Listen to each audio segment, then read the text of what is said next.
जय Hind guys. Now start our next video lecture. इसके पहले के वीडियो लेक्चर्स में हम लोगों ने होमोमॉर्फिज्म पे कुछ क्वेश्चंस किया कि कैसे हम लोग होमोमॉर्फिज्म निकालते हैं, और अगर दो ग्रुप्स दिए गए हैं तो हम होमोमॉर्फिज्म कैसे निकालेंगे। आज इस लेक्चर्स के बारे में थोड़ा हम बात करेंगे क्योंकि बड़ा इम्पॉर्टेंट है होमोमॉर्फिज्म निकालना। This is the very important. तो उसको लोग हम थोड़ा सीख रहे हैं, तब इसके बाद हम लोग एक सीरीज़ जो है आइसोमॉर्फिज्म पे चलाएंगे। पहले हम लोग होमोमॉर्फिज्म को कायदे से थोड़ा देख लें कि अगर अगर दो ग्रुप दिए गए हैं तो हम होमोमॉर्फिज्म कैसे निकालते हैं, कैसे डिफाइन करते हैं। तो ये हम सीखने का प्रयास करते हैं। और गाइस, अगर मुझे उम्मीद है कि अगर जो होमोमॉर्फिज्म निकालना अगर सीख गया तो ये माना जाता है कि वो ग्रुप थ्योरी की दुनिया में उसके अंदर काबिलियत थोड़ी आ गई है। तो हम प्रयास करेंगे कि होमोमॉर्फिज्म कैसे ग्रुपों के बीच में निकाला जाए, इस पे हम डिस्कस करेंगे और बड़े डिटेल्स में यहाँ डिस्कस करने वाले हैं। तो नाउ हम अब शुरू करते हैं। एक क्वेश्चंस लेते हैं। यहाँ एक बड़ा फेमिलियर क्वेश्चंस मैं ले रहा हूँ। क्वेश्चन ये है, find the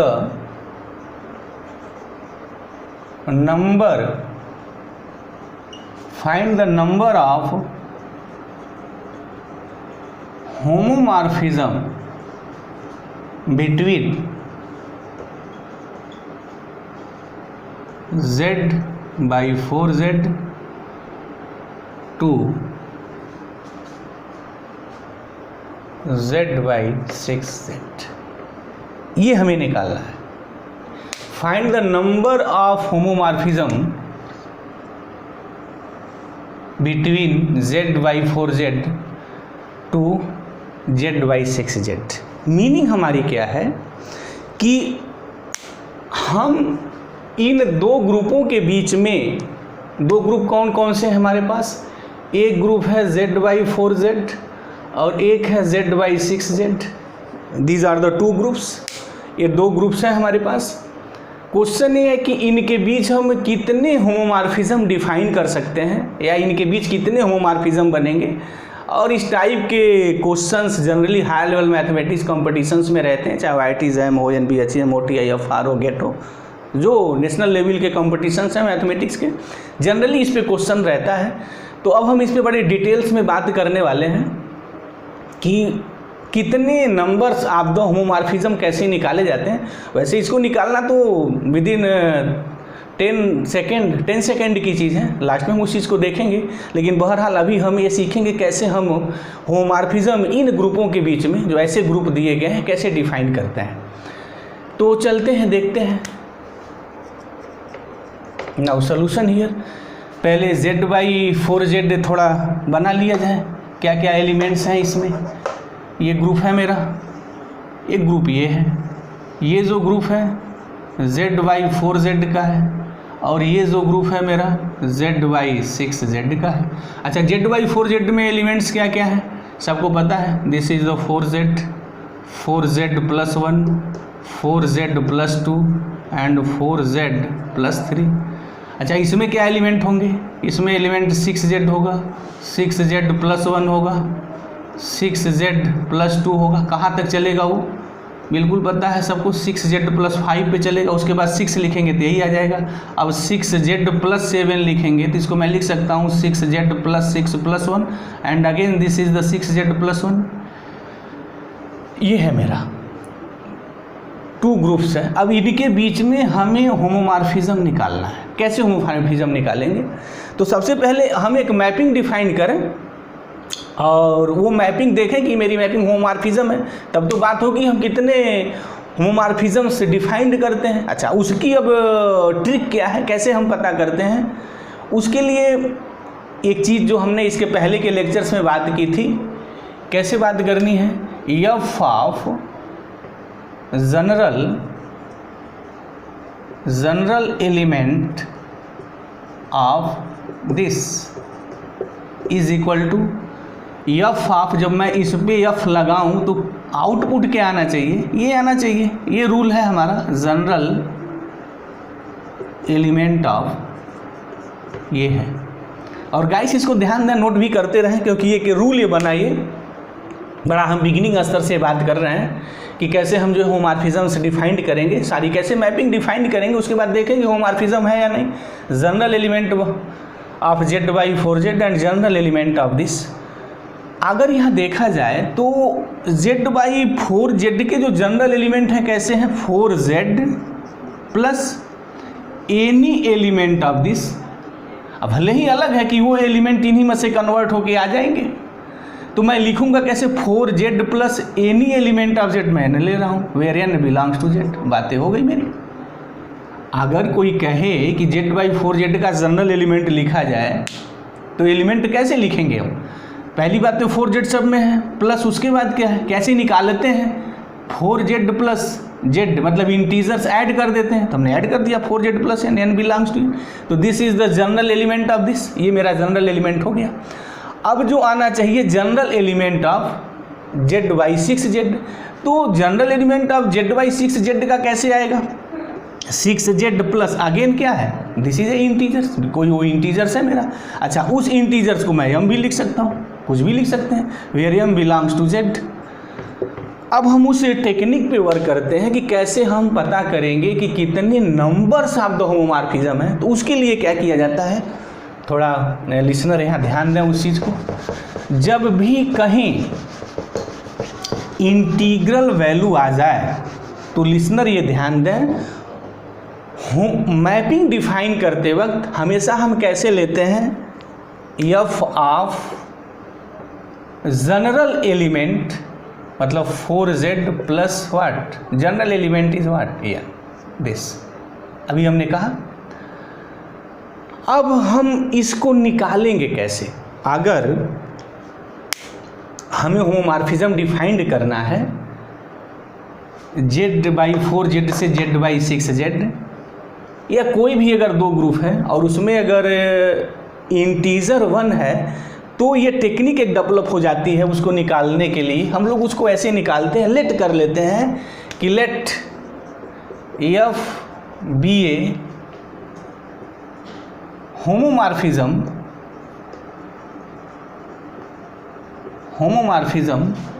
from Z/4Z to Z/6Z। कैसे डिफाइन करना है, F of 4Z plus n is equal to, मैं कैसे लिखूंगा। अभी हमने कहा कि जब भी हम कोई होमोमॉर्फिज्म डिफाइंड करें तो अगर वहाँ 1 प्रेजेंट है तो कैसे लिखा जाए, F ऑफ 4Z प्लस, अब इस n भी द व्हाट, n भी द इंटीजर, n कोई इंटीजर्स है, तो इस n को मैं क्या लिख सकता हूँ, 1 plus 1 plus 1 and arts 1, how many number of the times, n times, ये मैं लिख सकता हूँ 4Z plus 1 and arts 1, this is the n times. अब ये क्या है हमारा, अब अगर हम इसका यूज करें, जो सम ऑफ द, या जो ऑपरेशंस है मेरे क्वेश्चंस में क्या है कि अगर 4Z प्लस ए लिखें प्लस बी लिखें प्लस सी लिखें, तो इसको लिखेंगे 4Z plus A plus 4Z plus B plus 4Z plus C. एक जनरल सी बात है, ऐसे लिखा जाएगा, क्योंकि this is the concept about the operation of the coset. तो इसको मैं ऐसे भी लिख सकता हूँ, F of 4Z plus 1 plus 4Z plus 1 plus and arts 1, how many number of the times, n times. अच्छा, सीधा सपाट मतलब है, अगर इसको भी यहाँ से देखा जाए 4Z प्लस n को मैं लिख सकता हूँ 4Z plus 1 and arts 1, how many number of the times. इस चीज़ को मैं n टाइम्स तक लिख दूँ। अगर ये होमोमॉर्फिज्म है, let F be homomorphism from to this, अगर ये मैपिंग होमोमॉर्फिज्म है तो क्या होगी, ये कंडीशन सेटिस्फाई करेगी।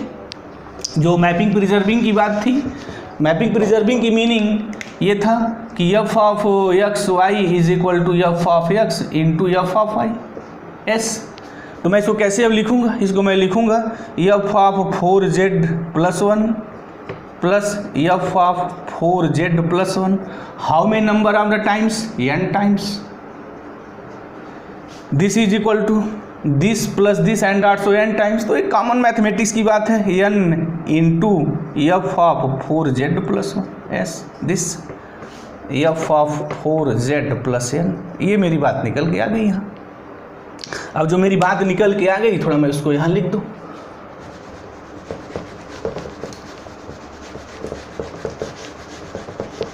क्या मेरी बात निकल के आ गई?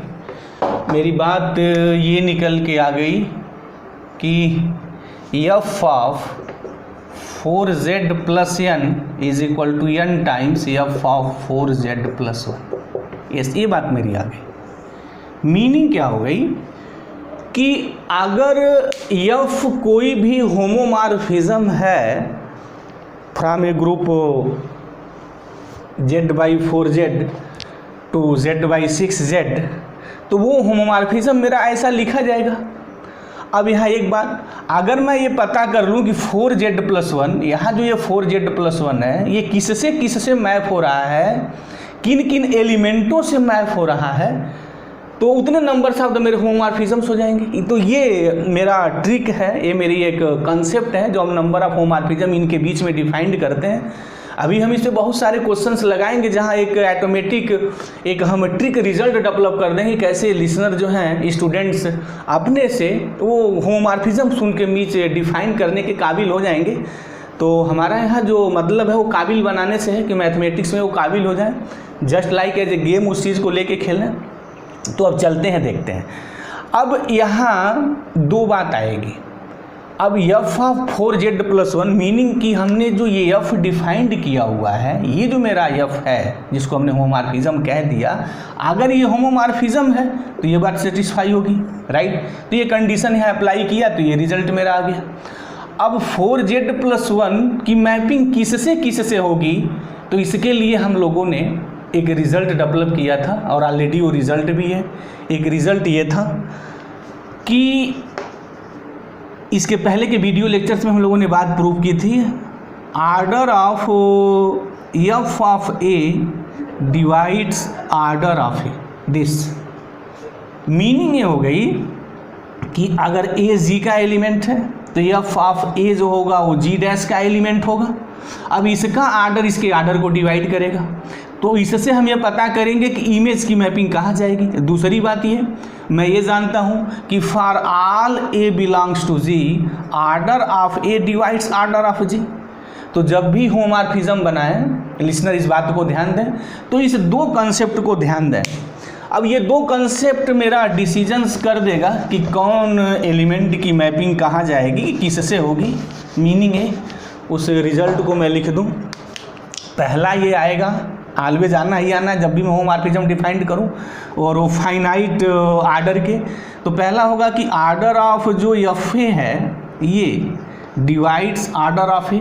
सेकेंड है आर्डर ऑफ जो एफ ए है वो divides order of G dash, क्योंकि आर्डर जो एफ ए होगा वो जी डैश का एलिमेंट होगा। और सबको पता है कि फाइनाइट ग्रुप में जो आर्डर होते हैं, एलिमेंट का जो आर्डर होता है ग्रुप के आर्डर को डिवाइड करता है। यस, अब ये दो चीज़ मेरे फैसला करेंगे कि उनके इमेजेस कहाँ जाएंगे। तो चलते हैं, देखते हैं। अब ये 4z प्लस 1 इसमें से किस एलिमेंट पे मैप होगा, तो बाय दिस कंडीशंस ये क्या होगा, उस बात को मैं लिखूँ यहाँ। Since we know that what order of F of A divides order of A, this implies order of f of 4z plus 1 divides order of 4z plus 1। yes, किसी को प्रॉब्लम नहीं होनी चाहिए। अच्छा, अब ये हम पता करें कि इसका आर्डर क्या है। तो इसका आर्डर तो बड़ा इजी है, 4z प्लस 1 का z/4z में आर्डर कितना होगा, 4 होगा, क्योंकि 4 टाइम्स 4z प्लस 1 अगर मैं ऐड करूँ तो ये 4z आइडेंटिटी आ जाएगी। तो इसका जो आर्डर है वो 4 है। तो मीनिंग ये हो गई कि आर्डर ऑफ जो एफ ऑफ 4z प्लस 1 है वो डिवाइड करेगा इसके आर्डर को, और इसका आर्डर मेरा कितना है, 4 है। बात क्लियर हो गई है। तो इसका आर्डर यानी इस एलिमेंट की मैपिंग इसके उन एलिमेंटों से होगी जो इसका आर्डर 4 को डिवाइड करेगा। अच्छा, 4 को डिवाइड करने वाला कौन कौन है, 1 है, 2 या 4 है। अब यहाँ दूसरी कंडीशन हम यहाँ यूज़ करते हैं, देखते हैं ये फैसला क्या करते हैं। ये फैसला ये करता है also since by this conditions, since क्या होगा कि आर्डर ऑफ ये जो एफ ऑफ 4z+1 होगा ये डिवाइड करेगा order of what g dash. तो g dash is what, this is the g and this is the your g dash. तो g dash is equal to what z/6z, तो z/6z this. Meaning क्या हो गई इसकी meaning ये हो गई, अब इस चीज़ को थोड़ा हम डिलीट कर दें। इसकी मीनिंग ये हो गई कि order of 4f of 4z+1 divides what is the order, how many number of the order. इसके बारे में पता था कि जो मैं z/n/z लिखता हूँ इसका जो आर्डर होता है इस ग्रुप का वो n होता है। तो इसका आर्डर कितने नंबर ऑफ द एलिमेंट होंगे, 6 एलिमेंट होंगे, तो डिवाइड 6। अब मैं इसका नामकरण संस्कार स्टार कर दूं और इस रिजल्ट का डबल स्टार। मीनिंग क्या हो गई कि ये एलिमेंट यानी ये जो नंबर होगा वो 4 को भी डिवाइड करेगा और यही नंबर 6 को डिवाइड करेगा। तो मैथमेटिक्स में जब एक कोई नंबर 2 नंबर को डिवाइड करेगा तो इसकी मीनिंग है कि GCD ग्रेटेस्ट कॉमन डिवाइजर क्या है, ये 4 को डिवाइड करेगा, राइट। तो 4 को डिवाइड करने वाला नंबर कौन कौन होगा भाई, एक 1 होगा, एक 2 होगा, एक 4 होगा। दूसरा यही नंबर 6 को डिवाइड करेगा, तो क्या क्या हो सकता है, 1 हो सकता है, 2 हो सकता है, 3 हो सकता है, 6 हो सकता है। अब ये 4 को भी डिवाइड करेगा, ये 6 को भी डिवाइड करेगा, तो इसका आर्डर क्या होना चाहिए, बिल्कुल क्लियर बात है, या तो 1 होगा या 2 होगा, 3 नहीं हो सकता क्योंकि 3 तो 6 को डिवाइड करेगा पर 3 इसको डिवाइड नहीं करेगा।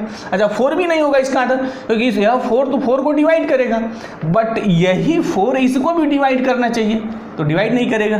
तो मतलब एक कॉमन चीज़ है, यहाँ एक बात ध्यान देनी चाहिए लिसनर को कि अगर A कोई B को डिवाइड करता है और A C को डिवाइड करता है तो A जो होगा इनके बीच जो GCD होगी उनको डेफिनेटली वो डिवाइड करेगा।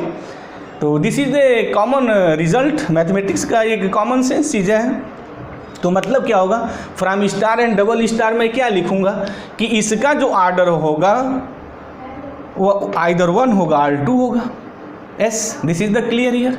तो मैं वो बात थोड़ा लिख दूं, क्या निकल के रिज़ल्ट मेरे पास आए हैं। हमारे पास जो रिज़ल्ट मिल के ये आया from star and double star, जो मैं लिखूंगा from star and double star we have, क्या लिखना है, order of f of 4z+1 is equal to 1 R2, ये होगा। मीनिंग क्या हो गई कि ये जो एलिमेंट्स हैं, मतलब थोड़ा अब यहाँ आ जाए, ये जो एलिमेंट है इसकी मैपिंग इस ग्रुप के उस एलिमेंट से होगी जिसका आर्डर 1 होगा R2 होगा। तो अब पता करना इसमें ऐसे कौन एलिमेंट हैं जिनके आर्डर 1 है और 2 है। तो ग्रुप की दुनिया में सारे लोग जानते हैं केवल आइडेंटिटी ही कैसा एलिमेंट होता है जिसका आर्डर 1 होता है। तो इसमें आइडेंटिटी कौन है, 6z है। तो मीनिंग क्या हो गई कि ये जो आर्डर है हमारा, मीनिंग ये हो गई कि f ऑफ 4z+1 जो होगा उसका आर्डर, मतलब इसकी जो मैपिंग होगी उस एलिमेंट से होगी जिसका आर्डर 1 होगा। तो आर्डर मेरा कितना आ गया भाई, 1 कौन है इसमें, 6z, या तो 6z हो सकता है। अच्छा दूसरा क्या हो सकता है, इसकी मैपिंग कहाँ जा सकती है, किससे मैप्ड हो सकता है, ये उससे हो सकता है जिसका आर्डर 2 है। तो अब यहाँ आर्डर 2 कौन है, तो यहाँ आर्डर 2 जो है सिंपल एक एलिमेंट है 6z+3 जिसका आर्डर 2 है। इसका आर्डर तो इजीली निकाला जा सकता है, ईच एलिमेंट का आर्डर।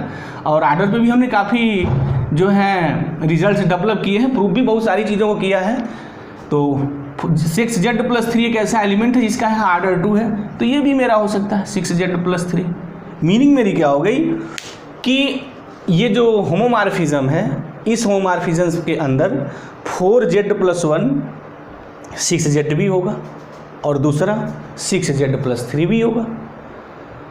अब हम इस दोनों पॉसिबिलिटी पे विचार करेंगे कि 6z है और 6z+3 है तो क्या होमोमॉर्फिज्म है। अगर होमोमॉर्फिज्म है, इसके अलावा तो कोई पॉसिबिलिटी है ही नहीं, तो इसकी मीनिंग क्या होगी कि जो मैक्सिमम नंबर ऑफ होमोमॉर्फिज्म बनेंगे वो जो भी एफ हमने कहा जनरल बी होमोमॉर्फिज्म्स, जो भी होमोमॉर्फिज्म्स बनेगा वो इस क्राइटेरिया को सेटिस्फाई करेगा, और इस क्राइटेरिया को सेटिस्फाई करने वाले मेरे दो ही हैं। मतलब कि ये एलिमेंट 6z/6z पे उन एलिमेंटों पे मैप होगा जिनका ग्रुप आर्डर 1 है और आर्डर 2 है। तो 1 आर्डर पे अगर मैप हुआ तो ये जो मैपिंग होगी मेरी ये आएगी, अगर 2 से मैप्ड हुआ तो ये आएगी। एक यहाँ और हम बात करते हैं कि ये तो यूनिवर्सल ट्रूथ होता है होमोमॉर्फिज्म में, ये कि जनरल बात है ये कि अगर ये कोई ग्रुप G है, मीनिंग ये G है और ये G डैश है, यहाँ इसकी आइडेंटिटी है, अगर G डैश के सारे एलिमेंट को इसके आइडेंटिटी से मैप कर दिया जाए, meaning f of x is equal to E dash for all x belongs to G, then definitely this is the homomorphism. और ये जो होमोमॉर्फिज्म होता है इसको हम लोग ट्रिवियल होमोमॉर्फिज्म कहते हैं, as this is known as the trivial homomorphism. तो ये जो 6z मेरा है, यानी मीनिंग ये हो गई कि अगर इसके सारे एलिमेंट को मैं 6z पे मैप्ड कर दूं तो हमारा एक ट्रिवियल होमोमॉर्फिज्म बनता है, और एक हर ग्रुप में फिक्स होता है। अगर कोई भी ग्रुप बनता है तो उस ग्रुप के सारे एलिमेंट को दूसरे ग्रुप के आइडेंटिटी से मैप कर दीजिए, वो हमेशा एक ट्रिवियल होमोमॉर्फिज्म होता है और ऑलवेज एग्जिस्ट करता है। तो ये जो कंडीशंस है ये तो ट्रिवियल होमोमॉर्फिज्म्स की है, और ये अगर आइडेंटिटी वाले पे सारे पे मैप्ड नहीं है तो ट्रिवियल नहीं है। तो चलते हैं यहाँ से देख लेते हैं क्या क्या मेरी जो होमोमॉर्फिज्म्स बनेगी। तो पहली जो होमोमॉर्फिज्म मेरी बनी फर्स्ट की मैं बात अब ले रहा हूँ। फर्स्ट क्या हुआ, ये था मेरा f of 4z plus n is equal to n, ये जो था this is the what, this is the 6z, this is the 6z। अच्छा n नंबर अगर मैं यहाँ 6z से अगर ऑपरेट करूँ, इसकी मीनिंग क्या है यार, इसकी मीनिंग ये नहीं है, लिसनर ये नहीं समझेंगे कि n कैसे मल्टीप्लिकेशंस में करने जा रहा हूँ। इसकी मीनिंग है कि 6z को n टाइम्स तक ऐड किया गया है, मीनिंग है 6z plus 6z and dots 1 n times, और सबको पता है 6z h कितने टाइम्स तक ऐड करेंगे जो सब ग्रुप है वो h ही आएगा, तो 6z को कितने टाइम्स तक ऐड करेंगे तो वो 6z ही आएगा। तो एक मेरा ये हो गया 4z प्लस n s। तो इसको हम लोग हमेशा कहते हैं this is known as trivial homomorphism, ये मेरा ट्रिवियल होमोमॉर्फिज्म है। अब नेक्स्ट पे चलते हैं। दूसरा हमारी जो मैपिंग होगी वो कैसी होगी, यहाँ जब 4z प्लस 1 जो मैप्ड होगा मेरा 6z प्लस 3 से होगा तो क्या होगा, f of 4z plus n is equal to n into 6z plus 3। और सबको पता है n इंटू 6z प्लस 3 कैसे लिखते हैं, n का मल्टीप्लिकेशन इसमें नहीं होता, वो इसमें इस एलिमेंट में हो जाता है। मीनिंग क्या 6z प्लस 3 को मैं अगर n टाइम्स तक ऐड करूं तो वो रिजल्ट मेरा आ जाएगा 6z प्लस 3n। लिसनर यहाँ ध्यान देंगे n का डायरेक्ट मल्टीप्लिकेशंस नहीं है, जैसे हम ये जो कोसेट्स का जो ऑपरेशन चलता था वहाँ जैसे a h प्लस b लिखते थे हम लोग, तो वहाँ आता था a आता था h प्लस a और h प्लस b, ये जो मेरी बात आती थी सारी, ये जो ऐसी जो मेरी बात आती थी is equal to h plus a b, ये होता था हमारा। तो keeping this concept 6z plus 3n, तो मेरी यहाँ दो जो हैं होमोमॉर्फिज्म बनेंगे और इसको इजीली प्रूव किया जा सकता है। दिस इज द होमोमॉर्फिज्म, बस वो तो दो चुटकी का काम है, वो विद इन मिनट्स प्रूव कर सकते हैं। And this is also well defined, देख लिया जाए यहाँ f of 4z plus n is equal to 6z plus 3n। This is also homomorphisms. Pick up कर लें यहाँ कोई दो एलिमेंट, लेट कर लें 4z plus m and 4z plus n belongs any elements of the z by 4z। अब देखते हैं होमोमॉर्फिज्म है या नहीं। तो f of 4z plus m plus 4z plus n is equal to, क्या इसको लिखेंगे हम लोग 4z सबको पता है 4z ही होता है, प्लस m प्लस n। ये मेरी होमोमॉर्फिज्म्स डिफाइंड है, मैपिंग डिफाइंड है, देख लेते हैं होमोमॉर्फिज्म है, इजीली प्रूव कर सकते हैं। तो 4z plus m plus n क्या लिखेंगे यहाँ, 4z प्लस n है तो 6z प्लस 3n है, तो यहाँ क्या हो जाएगा 6z प्लस 3, यहाँ हो जाएगा m प्लस n। मीनिंग क्या हो गई, this is the 6z plus 3m plus 3n, ये मेरी बात हो गई। अच्छा, अब इसको मैं ऐसे भी लिख सकता हूँ,